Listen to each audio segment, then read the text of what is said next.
Ya pemirsa, kita akan kembali membahas mengenai kontroversi Dwi Kewarganegaraan dari Archandra Tahar, dan tadi sudah kita dengarkan penjelasan dari Menteri Sekretaris Negara Pratikno mengenai pemberhentian yang dilakukan mulai dari malam hari ini dan akan kemudian esok hari akan diambil alih oleh Menko Maritim Luhut Binsar Panjaitan. Untuk terus membahas tentang kontroversi ini, saat ini kita sudah terhubung dengan Yusril Ihza Mahendra. Selamat malam Pak Yusril. Malam. Ya. Pak Yusril? Ya.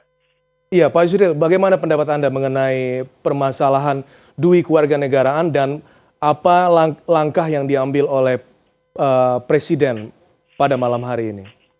Ya, langkah yang dia ambil itu tepat saja. Ya. Tapi ya memang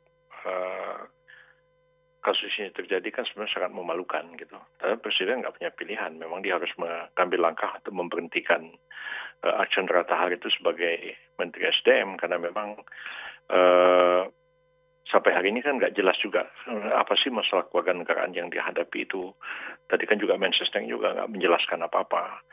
Nah, kalau saya sih melihat, menganalisis dari seluruh pemberitaan terhadap masalah ini, memang dia sudah mendapatkan status kewarganegaraan Amerika Serikat dan sudah mengucapkan sumpah setia kepada negara Amerika Serikat dan dia sudah punya paspor Amerika Serikat dan menurut undang-undang kita sebenarnya status WNI-nya gugur secara otomatis. Jadi tidak benar apa yang dikatakan oleh Menkumham Yasona Lawli itu bahwa dia masih punya paspor Indonesia dan katanya status WNI-nya belum dicabut oleh Presiden, itu tidak betul. Karena Undang-Undang Kewarganegaraan RI itu tegas mengatakan bahwa salah satu penyebab hilangnya kewarganegaraan seseorang karena dia menerima status kewarganegaraan asing atas kehendaknya sendiri. Jadi bukan karena dia dipaksa, bukan apa, tapi memang dia secara sukarela ya Pak ya? Iya, dia apply untuk... Iya, secara sukarela otomatis menggugurkan warga negara Indonesianya. Iya, otomatis. Baik, Pak Yusril. Jadi tidak relevan kita bicara mengenai apa dual citizenship atau dui kewarganegaraan pada orang ini. Karena dui kewarganegaraan itu baru saya draft undang-undangnya ketika saya jadi Menteri Kehakiman dan diselesaikan pada waktu zamannya Hamid Awaludin tahun 2006. Di situ ada dui kewarganegaraan yang terbatas. Hanya dua hal yang mungkin adanya dui kewarganegaraan terbatas itu. Pertama, karena seorang bayi lahir dari perkawinan campuran, salah satu dari orang tuanya itu WNA atau bayi dari pasangan WNI yang lahir di negara Yusoli, seperti anak yang lahir di Amerika atau lahir di Malaysia, otomatis dia dua warga negara karena dia menganut kita Ius Sanguinis, mereka Yusoli. Baik, Pak Yusril, kita coba untuk mengkomparasi saat Anda menjabat menjadi Menteri Sekretaris Negara. Anda sangat berpengalaman untuk hal itu. Proses screening pemerintahan ataupun Presiden untuk mengangkat seorang menteri itu sebaiknya seperti apa sebenarnya Pak? Proses standar operasional prosedurnya? Kalau Presiden pertama kali mengangkat menteri, kan belum ada Mensesneknya. Baik.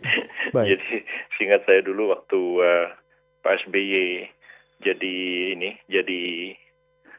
Presiden, saya tahu bahwa saya memang dari awal akan menjadi Mensesnek, jadi saya persiapkan segalanya dan kita cek satu demi satu mereka yang dicalonkan untuk menjadi menteri itu dan kita diskusikan. Pada waktu yang mendiskusikan itu Pak SBY, Pak Yusuf Kala, Pak Widodo AS sama saya 4 orang. Dan kemudian kita finalisasi sehingga tidak ada kesalahan-kesalahan apapun, apalagi kesalahan mengenai status kewarganegaraan seseorang ya. Hanya dulu pernah orang mempersoalkan B.J. Habibie pada masa Presiden Soeharto, itu era tahun 70-an malah ya. Tapi arsip-arsip di Seknek menunjukkan bahwa Pak B.J. Habibie itu tidak pernah memilih warga negara Jerman Barat. Beliau itu hanya diberi status sebagai permanen resident di sana. Jadi karena itu kalau permanen resident itu dia mempunyai hak seluruhnya bagi warga negara Jerman kecuali dia menduduki jabatan kenegaraan dan dia tidak boleh ikut pemilu, itu nggak boleh. Jadi dia belum warga negara sebenarnya. Baik, Pak Yusril, bila dikatakan kontroversi Dwi Kewarganegaraan Archandra Tahar ini disebutkan bahwa karena ketidaktelitian dari administrasi, Anda setuju? Iya memang. Ya, ketidaktelitian, keteledoran. Dan ada Dan ada beberapa hal juga dalam masa pemerintahan Jokowi, hal-hal yang bersifat administrasi yang juga terjadi kontroversi seperti kesalahan Oh iya, penulisan begitu. banyak sekali. Ya, Sebenarnya bukan hanya administrasi, itu masalah hukum. Ya, jadi ini bukan administrasi aja, ini masalah hukum. Artinya, coba dibaca Undang-Undang Kewarganegaraan, Undang-Undang Kementerian Negara. Jelas dikatakan bahwa syarat untuk menjadi menteri itu warga negara Indonesia. Kemudian seseorang yang akan dilantik jadi menteri itu kan mesti diteliti,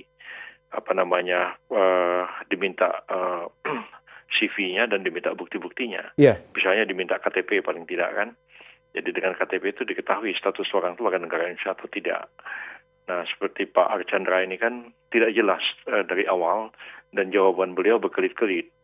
Begitu juga penjelasan dari para menteri ya, mulai dari Pak Yasona sampai ke Pak Luhut sampai apa itu penjelasannya ngambang makan ngamur begitu. Jadi kalau ditanya Bapak ini warga negaranya apa? Jawabnya lihat aja tampang saya, tampang Padang kan.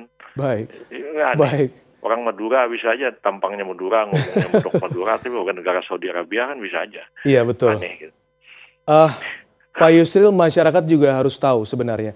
Iya. Ketidaktelitian ini apakah datang dari proses screening para pembantu presiden atau dari presiden itu sendiri atau bagaimana menurut Anda? Semuanya. Semuanya. Saya menganggap pemerintahan ini pemerintah amatiran. Tidak profesional dan tidak sungguh-sungguh memahami bagaimana cara mengurus negara yang benar. Ya. Seperti yang diamanatkan oleh konstitusi.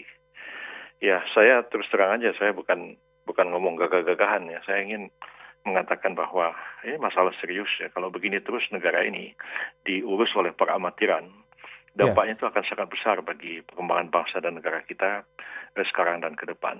Jadi pertanyaan saya, apakah mulai dari presiden dan para menterinya itu coba tanya pada diri sendiri, apakah beliau-beliau itu memang mampu, capable atau tidak mengurus negara ini.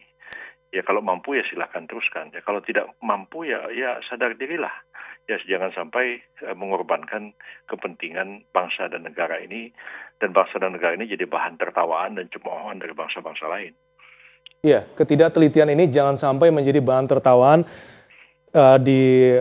di dalam baik maupun di luar negeri. Tapi masyarakat juga sangat berhak untuk mendapatkan jawaban ya Pak Yusril. Siapa sebenarnya bertanggung jawab? Ini persoalannya bukan hanya persoalan kecil-kecil seperti ini, tapi Betul, juga menyangkut betul. kebijakan yang besar-besar kan. Misalnya kebijakan ekonomi, penanganan APBN, penanganan kerjasama luar negeri, Ya. dan lain-lain. Itu kan kalau kita yang sedikit banyak paham dan mengalami bagaimana kita mengurusi negara ini, banyak hal-hal yang sebenarnya itu tidak tepat diambil dan itu membahayakan juga kedaulatan dan masa depan bangsa dan negara kita.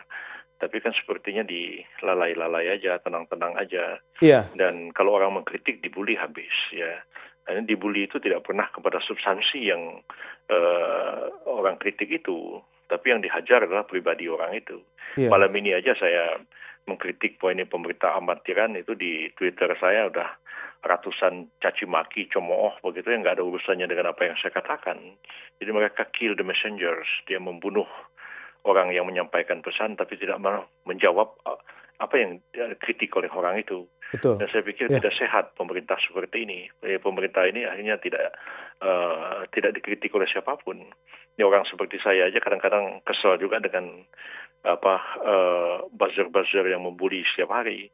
Baik. Saya sih ada background politik. Coba bayangkan kalau orang di kampus, akademisi yang baik-baik aja, dia mengkritik lurus-lurus tapi caci maki tiap hari kan mereka akan bilang, kalau gini ngapain, biarin aja deh. Gitu. Iya. Akhirnya kan negara jadi runtuh. Baik, Pak Yusril, satu pertanyaan terakhir dari saya. Ya. Pemberhentian Archandra Tahar ini untuk menghilangkan kontroversi, untuk diganti gitu. Tapi ada yang harusnya bertanggung jawab gitu. Siapa yang bertanggung jawab dengan kesalahan dari pelantikan? Bagaimana Pak? Tanggung jawab terakhir ada di tangan presiden. Presiden? Ya, karena menteri-menteri itu diangkat dan diberhentikan oleh presiden. Ya, jadi tidak bisa dilemparkan kesalahan kepada anak buah. Ya, pada akhirnya kesalahan ada pada presiden. Baik. Ya. Dan Anda juga berharap seperti masyarakat lainnya, presiden juga akan memberikan penjelasan yang lebih detail untuk permasalahan ini? Mestinya begitu. Baik, Pak. Ini Mensesnek ngomong hanya menit kali di TV. Betul. Tapi tidak secara substansial kan tidak mengungkapkan apa yang sesungguhnya terjadi. Ya. Jadi kita kan bingung aja. Dan saya kira setiap rakyat berhak untuk mendapatkan informasi yang sesungguhnya dan mengetahui apa yang sesungguhnya terjadi. Baik. Jadi Presiden memang punya banyak pembantu termasuk juga menteri-menteri yang ada di kabinet sekarang ini. Tapi kalau seperti ini mengangkat seorang menteri itu sepenuhnya adalah kewenangan Presiden dan tidak bisa dicampur tangani oleh pihak manapun juga. Hak prerogatif Presiden ya, dia tidak tanya, ya. Ya. Ya mungkin saja intelijen atau Deplu atau Menkumham tidak memberikan informasi kepada Presiden mengenai status kewarganegaraan dari orang yang mau diangkat jadi menteri. Tapi Presiden setidaknya, kalau dia profesional dan dia paham, dia tanya. Baik, Pak orang Yusril. ini mau diangkat jadi menteri ini siapa? Background-nya apa? Coba dikumpulkan KTP-nya, paspornya, segala macam. Nah, kalau Presiden tidak tanya begitu, anak buahnya, pembantunya tidak memberikan masukan, ya semua salah. Ya. Tapi pada akhirnya yang bertanggung jawab adalah Presiden. Saya menggarisbawahi apa yang Anda sampaikan, Pak Yusril, bahwa rakyat berhak untuk mendapatkan penjelasan selengkap-lengkapnya dari Presiden. Terima kasih banyak, Pak Yusril, atas penjelasan Anda malam hari ini. Jadi Presiden memang dalam hal ini sih tidak ada sanksi, ya. Tapi kan secara politik dan kecuali DPR misalnya ngajukan interpelasi misalnya mengenai soal ini, itu bisa jadi panjang ceritanya. Baik, terima kasih banyak Pak Yusril atas penjelasan Anda di iNews malam hari ini.